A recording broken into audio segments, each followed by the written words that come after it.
જય ગૌ માતા મિત્રો, જય રાધે રાધે. અત્યારે જો આ સેવા ક્યારના કરતા હતા અને બધા મિત્રો અમે થાકી ગયા છે સેવા કરીને એટલે હવે નાસ્તો કરવા બેઠા. એટલે લાગે આમ જો દેહમાં આપણે વાડીએ કેમ બેઠા હોય ગાંઠિયા ડુંગળી ખાતા હોય એ રીતે અમે નાસ્તો કરવા બેસી ગયા છે મિત્રો.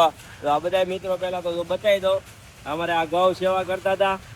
અત્યારે તડકાના 3 વાગ્યાના કામે લાગ્યા હતા. જો સામે ઓલા પતરા છે ને, આ બધા પતરા માર્યા, આ બધું ભેગું કર્યું, હળગાવ્યું અને હવે નાસ્તો કરવા બેઠા ને. નાસ્તામાં તો આપણે દેશમાં જે રીતે આપણે નાસ્તો કરીએ ને, ગાંઠિયા ડુંગળી ના મરચા, આ એ રીતે બેસી ગયા છીએ અહીંયા ખાવા.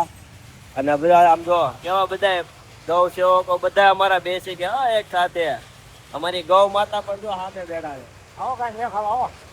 તો આવી અમે ગૌ સેવા કરવી છે. તમે પણ મિત્રો આવો ગૌ સેવા કરવા, અને આવી જ મનોરંજન અહીંયા જો મજા આવે છે બધા.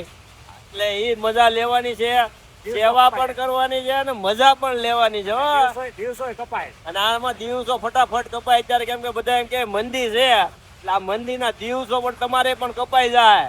પછી અમારે તો જો તેજી છે, સેવા કરવા આવી એટલે અમારી તેજી અહીંથી ચાલુ. હા,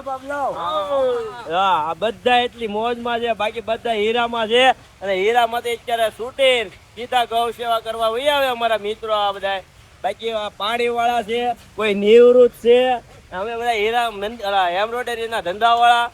બાકી અત્યારે મંદિરનો માહોલ અને એની આ તેજી અમારી ગૌ સેવા છે એટલે અમારે સેવા ચાલુ જ રહી છે. આવીને આવી સેવા અમે કરતા રહીશું મિત્રો. તમે પણ આવજો.